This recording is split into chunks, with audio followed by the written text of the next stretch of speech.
به نام خدایی که از جان آفرید، سخن گفتن اندر زبان آفرید. اما بعد، السلام علیکم و رحمت الله تعالی و برکاته. پدران و مادران علی قدر و برادران و خواهران اهل اسلام من، بنده با خواهش یک خواهر اهل اسلام خواستم تقدیری سوزان این خواهر را برای شما نقل نمایم. و البته اگر در وقت گفتن این موعظه اگر به خطاگی راه دهم، الله تبارک و تعالی مرا مغفرت کند و از همه شمایان معذرت میخواهم. نگفته نماند که هر باری وقتی درباره این یا آن عائله یک نقل اگر ثبت میکنیم، البته باز این یا آن برادر یا اینکه خواهر با واسطه سامانه‌های اینترنتی و دیگر به ما مکتوب ها رای کرده درباره حیات مشکل خود و درباره اون پدرانی که فرزندان شیرین و شکر خود را پرتافته می روند از زندگی خود نقل می کنند. و این خواهر درباره پدر بی مهر خود به ما چنین نقل کرد. چنانی که در عرفیت مردم ما می گویند، گپ آدم خود را می گوید. نعمت نام یک مرد 10 سال قبل همسر و فرزندان خود را ترک کرده، بی نام نشان، نه زنگ و نه خبر، دیگر از آنها هیچ یک خبری نمی گیرد و به نزد اینها نمی آید. این خواهر میگه فرزند کلانه عائله من هستم و 2 تا دادر و 1 تا خواهرک و یک مادری مهربان و دردمند عذاب دیده دارم.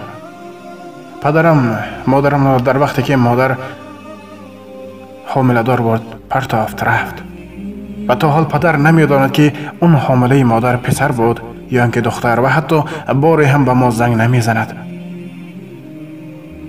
اما مادر مهربان که دل بزرگ دارد و بسیار در مهر و عاقبت همتا ندارد، ما را در کوچه نپرتافت، برعکس ما را با مهر و محبت بی‌بهای خود به وای رسانیده از ما مهر و محبت مادری خود را دریغ نداشت.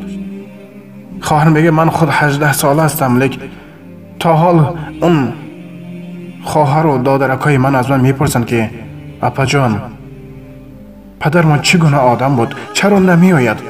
ولی در جواب چی گفتن را نمیدانم. باز خواهر میگه وقتی برادر وقتی رفتار چنین مردها را میبینم، دیگر نمیخواهم که حتی به شوهر برایم تا که تقدیر من مثل چنین مردها نافتد.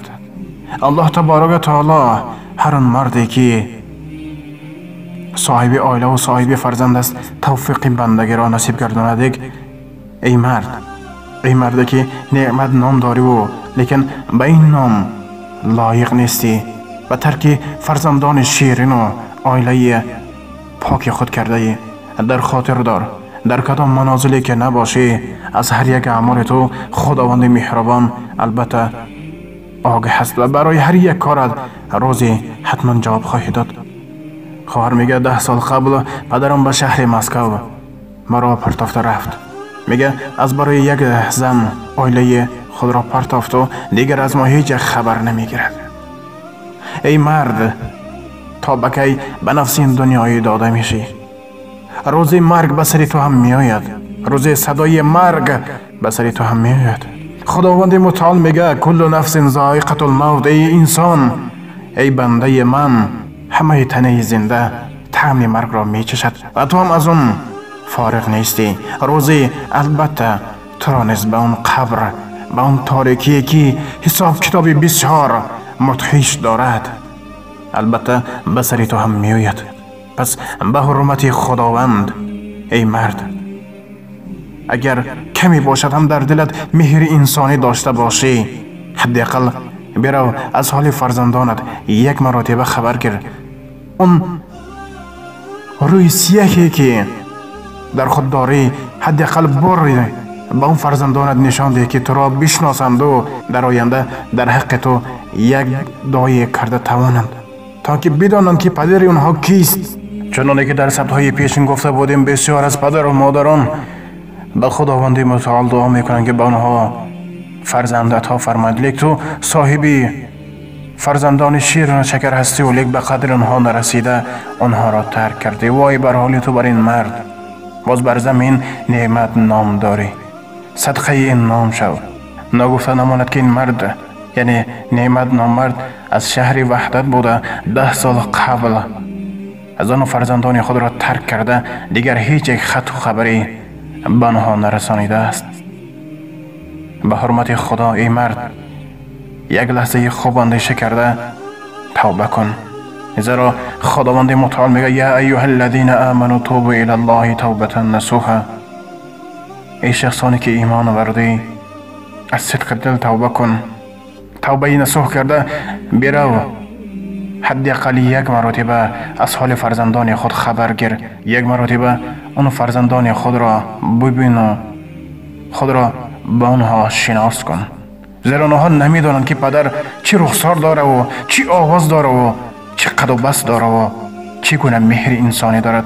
خب مهر نیست اینش معلوم، حداقل اون روی سیه خود را یک بار نشان ده که تو را ببینند و بشناسند، شاید که ببخشند. اگر تو از صدق دل از آنها بخشش پرسی. لیک بار دیگر تکرار میگویم به وسوسه شیطان افتاده به نفس دنیایی خود اونقدر داده مشو، زیرا برگشت همه ما و تو به سوی خداوند.